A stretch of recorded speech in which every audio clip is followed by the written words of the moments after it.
আমরা এখন এই প্রজেক্টটি বিশ্লেষণ করব। এখানে আমরা দেখতে পাচ্ছি একটা কাউন্টার আছে, এই যে যেটা বারবার ক্লিক করলে, আর এর পাশে যে তিনটি বাটন আছে এখানে আমি যেটি ক্লিক করবো সেই অনুযায়ী এখানে এটা চেঞ্জ হবে। যেরকম এখানে ক্লিক করলাম, এখানে ক্লিক করলাম, এখানে ক্লিক করলাম, চেঞ্জ হচ্ছে এখানে। এখানে আমরা ইউজ স্টেট প্রপস ইউজ ব্যবহার করেছি। তারপর এখানে একটা টাইমার দেখি যেটা সময়ের সাথে সাথে চেঞ্জ হচ্ছে, এক সেকেন্ড করে। এখানে আমরা এই যে টগল থিম, এটা হচ্ছে যে ইউজ কনটেক্সট এক্সাম্পল ব্যবহার করে করছি। তারপর এখানে আমরা একটা ফর্ম আছে যেখানে সাবমিট করলে আউটপুট পাওয়া যাবে।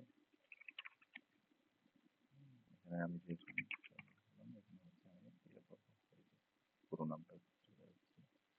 এবার এখানে আরেকটি ফর্ম আছে, এই ফর্মটি সাবমিট করলে এই ডাটাগুলো শো করছে। বা এখানে আরেকটি ফর্ম আছে, এই ফর্মটি ফাংশন যদিও করছে না, এখানে এটা ফাংশনাল না, এখানে কোনো প্রবলেম আছে। আর লাস্টে এটি হচ্ছে আমরা একটা JSON প্লেসহোল্ডার থেকে আমরা একটা এপিআই কল করছি। এই তো, আমরা এখন প্রজেক্ট ফোল্ডারে ঢুকি। আমরা এখন প্রজেক্ট ফোল্ডারে আছি। এটা হচ্ছে মেইন .jsx, এটা একবারে ক্লিন, কারণ এখানে কোনো আমরা বাড়তি কোড লিখবো না। এখানে শুধুমাত্র ফাংশনাল কম্পোনেন্ট অ্যাপ থেকে সব ডাটা চলে আসছে। আমরা app.jsx যদি যাই, এখানে দেখবো যে আমরা এখানে বিভিন্ন কিছু এখানে কল হয়েছে, কিন্তু অর্থাৎ এখানে সব সামারাইজ করে এখান থেকে main.jsx হচ্ছে এবং সেখান থেকে ডাটা আমরা দেখতে পাচ্ছি। আমরা একটু খেয়াল করলে দেখতে পাবো প্রথমে যে স্টেট আছে, স্টেট যে ইয়েটা আছে, হুকটা আছে, এটাকে ব্যবহার করে কিন্তু আমরা 4টি বাটন তৈরি করেছি। এই যে আমরা শুরুতে যে 4টি বাটন, এই 4টা বাটন কিন্তু আমরা ওই একটা হুক ইউজ করেই, এই হুকটা ইউজ করে কিন্তু আমরা বের করেছি।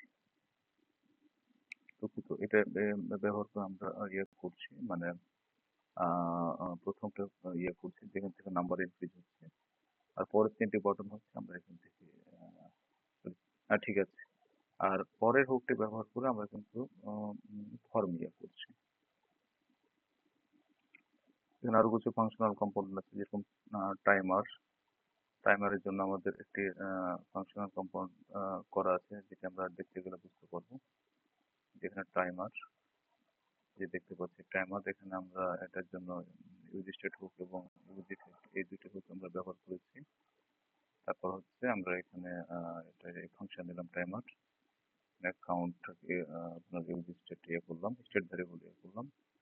তারপর ইউজ ইফেক্ট করলাম। ইউজ ইফেক্ট দিয়ে হচ্ছে আমরা কি করছি যে সেট ইন্টারভাল, এটা হচ্ছে জাভাস্ক্রিপ্টের একটা মানে অ্যাসিনক্রোনাস ওটাকে আমরা কি করছি যে এই যে প্রিভিয়াস কাউন্টের সাথে এক যোগ করে করে এটা 1 মিলিসেকেন্ড পর হচ্ছে এটা হচ্ছে,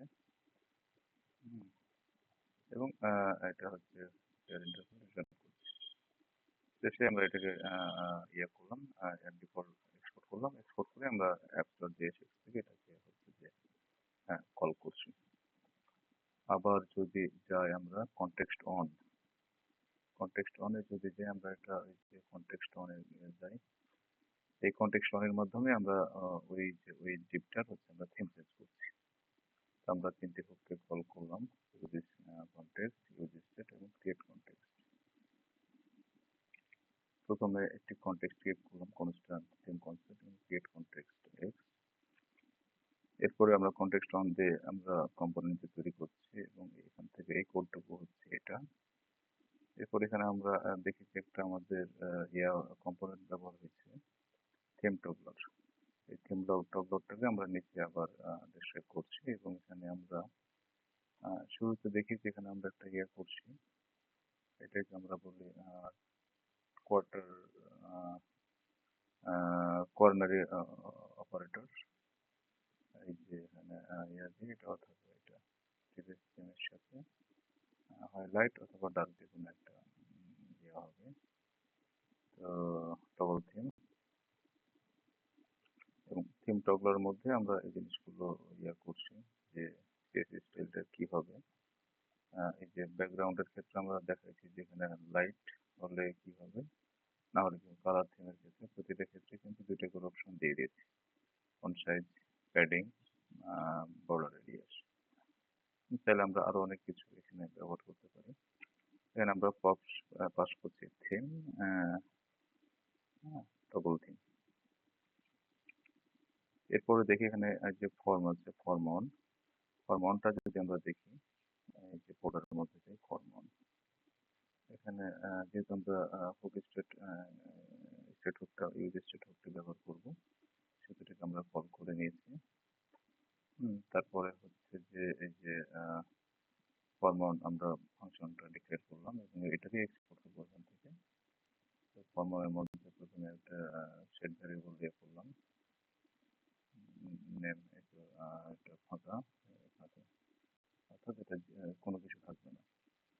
তারপর এখানে যেহেতু হ্যান্ডেল সাবমিট, অর্থাৎ ফর্মের ক্ষেত্রে যেহেতু একটু ইয়ার লাগে, ইভেন্ট হ্যান্ডলার লাগে, আমরা হচ্ছে হ্যান্ডেল সাবমিট এখানে ডিফল্ট যে বিহেভিয়ারটা এখানে করে দিলাম, ইভেন্ট ডিফল্ট। ফর্মটি সাবমিট করলে এটা হচ্ছে যে হবে না, কি বলে যে এটা হচ্ছে যে রিফ্রেশ নেবে না।